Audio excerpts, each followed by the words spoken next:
Bene, eccoci anche oggi insieme. Comunque la si pensi, insomma, il governo Renzi sta però dimostrando, almeno nei confronti degli autotrasportatori, di mantenere una brutta prassi del passato, cioè quello di cambiare le regole del gioco mentre la partita è in corso. Insomma, e per chi come Renzi dichiara di amare il gioco del calcio è evidente che è una cosa che non si può fare.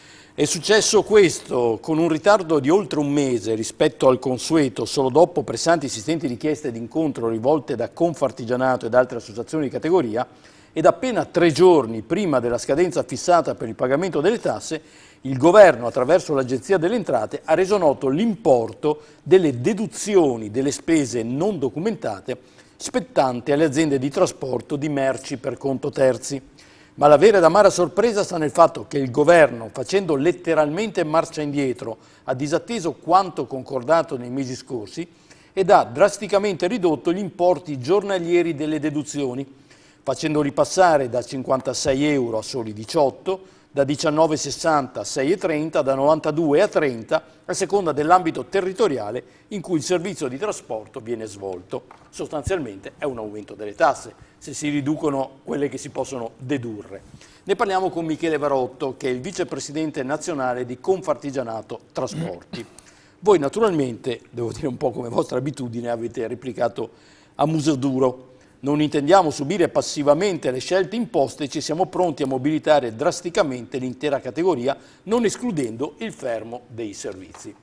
Insomma, questa è un po' sempre una minaccia ricorrente. Quando lo fate sono, devo dire, danni davvero pesanti. Nel caso state aspettando una convocazione del governo.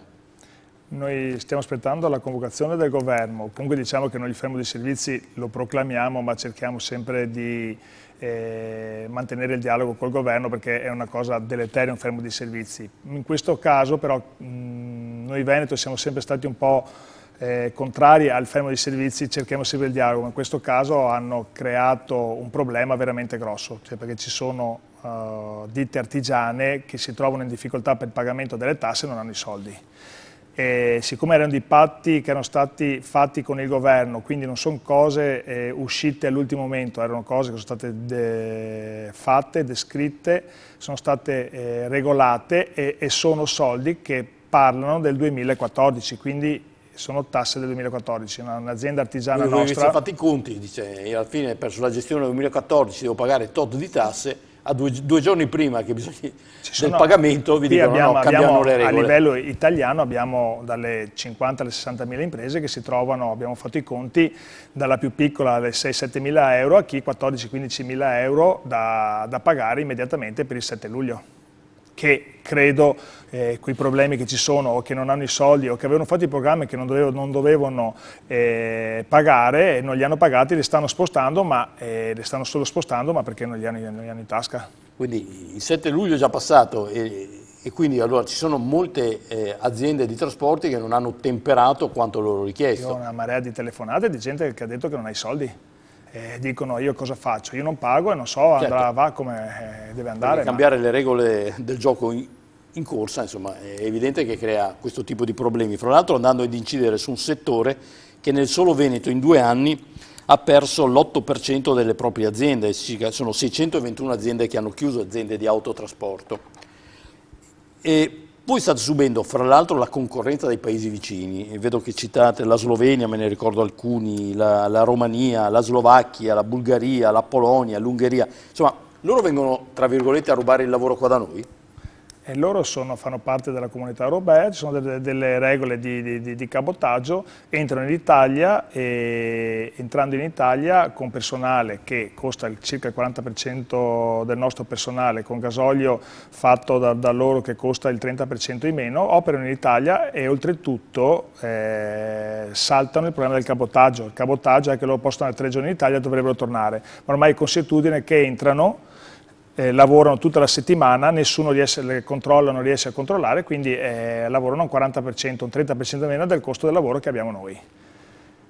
E la cosa differente è che ci sono anche tante ditte italiane, grosse ditte italiane, che hanno aperto all'estero per convenienza, perché dovevano stare nel mercato e stanno portando i camion in Italia. Quindi mente italiana, testa italiana e camion esteri. Noi artigiani che lavoriamo nel luogo, nella città, siamo molto virtuosi, non abbiamo aperto le ditte all'estero, ma però i costi sono quelli italiani, di gasolio, di gomme, di officina, bolli e tasse, quelli che ci arrivano adesso, che è veramente un grosso problema.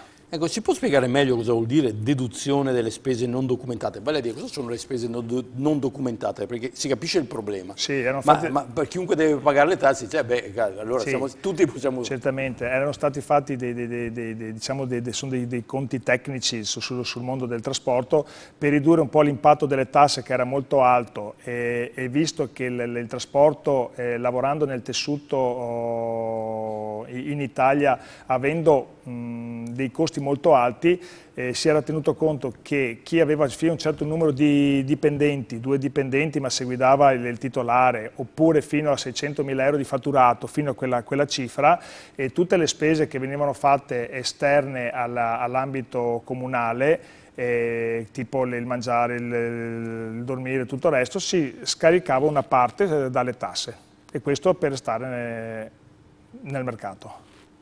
Ecco, voi sareste comunque disponibili l'anno prossimo, voglio dire, sulla denuncia dei redditi 2015, a ridiscutere l'ammontare di queste spese deducibili ma non documentate? Noi discutiamo di tutto, se non ci sono i soldi, non ci sono i soldi, quindi siamo pronti a discutere, però mi decidevano a abbassare i costi. Questo è il nostro, è un lavoro di costi, 33% di gasolio, 33% di dipendenti che dipendenti, e dopo c'è il resto di organizzazione. Quindi autostrade, personale e gasolio raggiungono il 70% dei nostri costi. Se il governo è in grado di abbassare questi costi, noi stiamo nel mercato come gli altri, ma tutte le categorie artigiane hanno un po' questi problemi. Noi di più perché siamo in strada e siamo costretti, però credo che sia una cosa generale. Quali sono gli altri problemi oggi sul tappeto per la categoria? Questo mi pare importante, ma ce ne sono altri? Allora, le cose importanti per la nostra categoria io vedo in 3 cose. La prima, e continuo a ribadirlo, sono i costi. La seconda è la burocrazia. Noi come ditte di autotrasporto abbiamo una burocrazia che è molto pesante. Teniamo conto che solo per iscrivere una nostra attività bisogna passare 4 uffici diversi, l'albo trasportatori, la motorizzazione, la Camera di Commercio e poi altre attività. Poi ho una lista di quante cose dobbiamo fare per tenere aperta una ditta di autotrasporto. Abbiamo fatto, tra di noi, diciamo tra i presidenti provinciali, abbiamo circa 90 cose da fare, tra il CQC, tra le patenti, tra i pagamenti. È una burocrazia che ci blocca. CQC è la patente professionale per gli autisti, ma poi c'è quella per l'alimentare, poi c'è la DR per trasporti pericolosi, poi c'è per i rifiuti, per i mangimi, e dopo c'è il corso di sicurezza, e quindi una parte burocratica che è pesante. Quando arrivano dall'estero, io non so se le fanno o non le fanno, però è molto più semplice. Vedo che di necessità si fa virtù e c'è stata una presa di posizione unanime da parte della UNATRAS, che raggruppa le associazioni di categoria, contro questo provvedimento del governo. UNATRAS sono tutte le altre categorie, quindi diciamo sono le categorie artigiane e anche industriali e di ditte strutturate, che non può riguardare anche questo problema. Si sono riunite e hanno fatto un protocollo d'intesa che dicono che se il governo non ci incontra per questa partita, c'è la possibilità che in Italia vada fatto al fermo. Noi come Veneto e come Confartigianato Veneto abbiamo discusso di questo e pensiamo che aspettare è una cosa un po' deleteria in questo momento, perché il primo passaggio del 7 luglio l'artigiano non ha pagato, il prossimo è del 20 luglio e credo che non abbia i soldi. Se qualcuno proclama il fermo a settembre-ottobre andrà a diluirsi e ci troveremo alla fine, o paghiamo o non paghiamo, andiamo in Equitalia. Quindi io credo che un qualcosa bisogna farlo prima delle ferie del popolo veneto o di chi arriva nel Veneto. Spero che tutti passino delle buone ferie, non vorremmo sicuramente dare dei disagi a un'economia che il Veneto rappresenta una delle prime entrate.